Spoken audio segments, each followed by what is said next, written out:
Good afternoon, good morning. That felt like my convocation actually. CP was so kind. Thank you, respected Mr. Anand Mahindra. Thank you, sir, for gracing us with your presence, the Chancellor of this university, the Vice Chancellor, the guest of honor, Sri Krishna Ella Garu, Dr. Krishna Ella, CP Gurnani, my dear friend, Vineet Nayarji, Honorable Principal Secretary Jayesh Ranjan, to all the dignitaries on the dais, to the faculty, to the staff, to the non-teaching staff, to the proud parents, and most importantly, to all the graduating students, thank you very much for inviting me and thank you very much for having us here.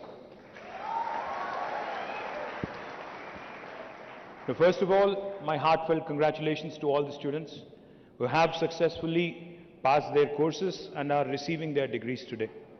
My special congratulations also to all the award winners who have shown excellence in their endeavors.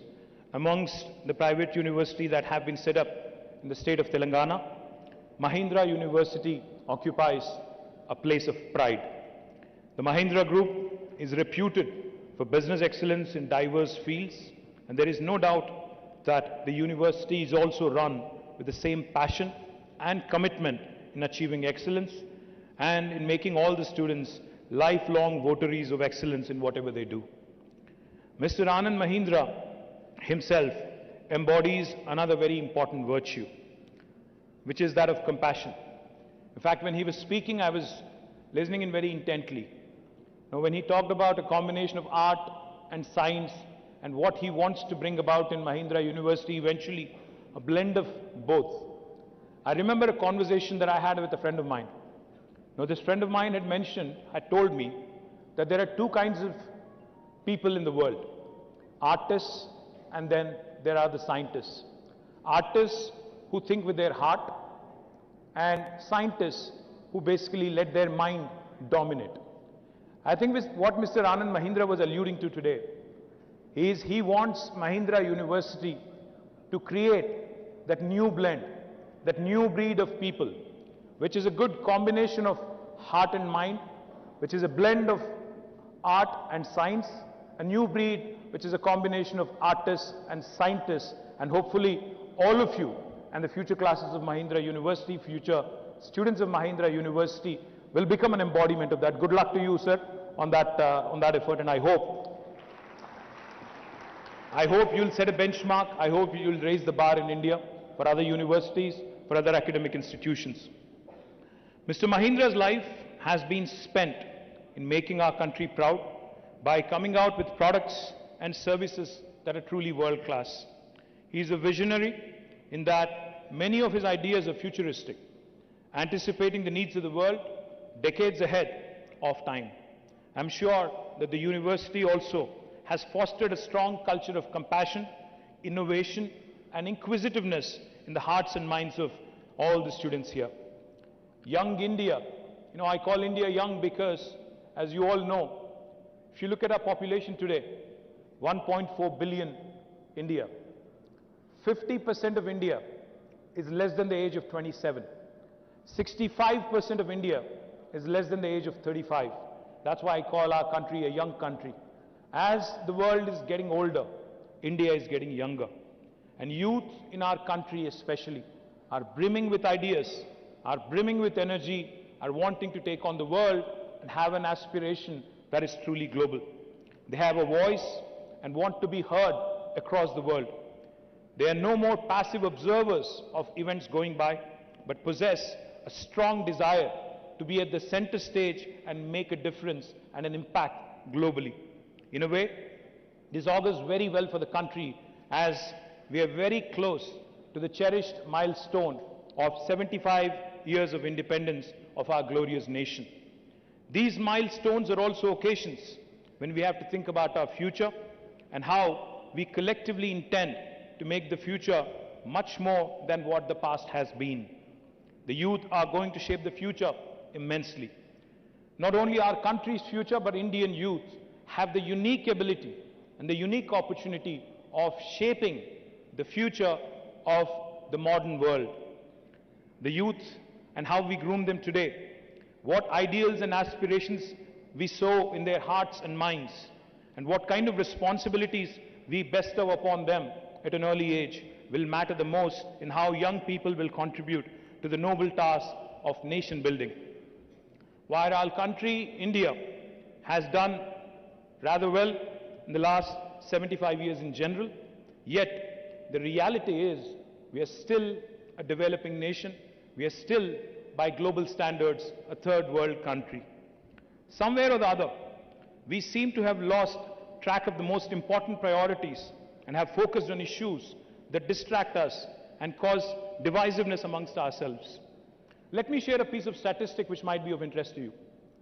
Back in 1987, about 35 years ago, when most of you were not born here, actually all of you were not born here, India and China, countries of similar size in terms of population, had a similar size of economy as well. $470 billion, exactly the same size.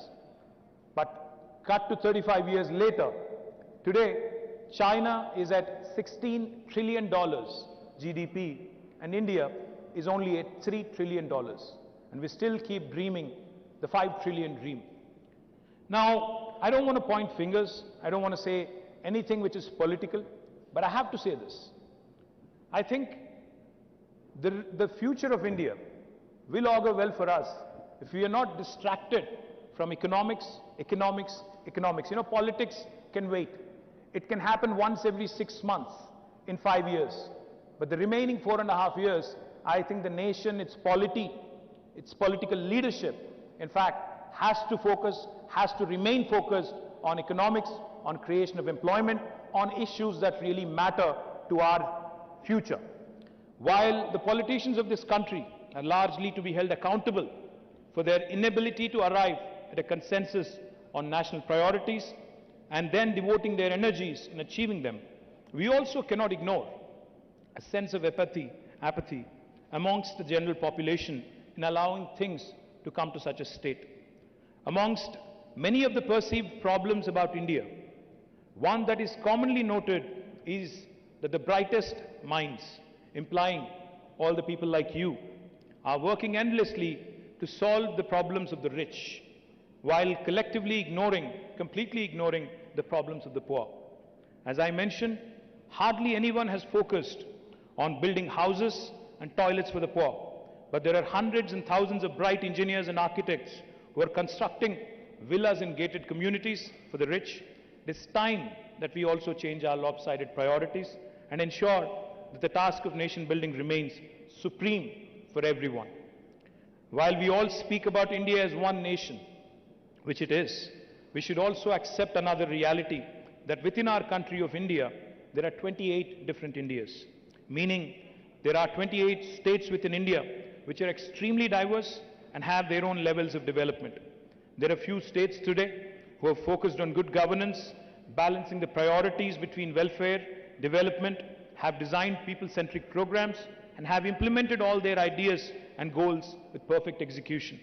I feel very proud to share with you that our young state of Telangana today has become a role model state in the country for the rest to emulate. I know that students of Mahindra University come from different parts of the country, but I would encourage all of you to look at the opportunities that are available in Telangana, in Hyderabad. Telangana is the champion state in promoting innovation and entrepreneurship amongst the youth.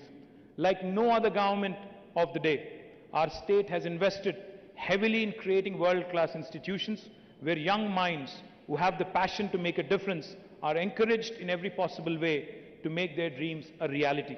It will be a matter of tremendous satisfaction if many of you could join hands with us in creating a future which was envisaged by the founding fathers of our country 75 years ago.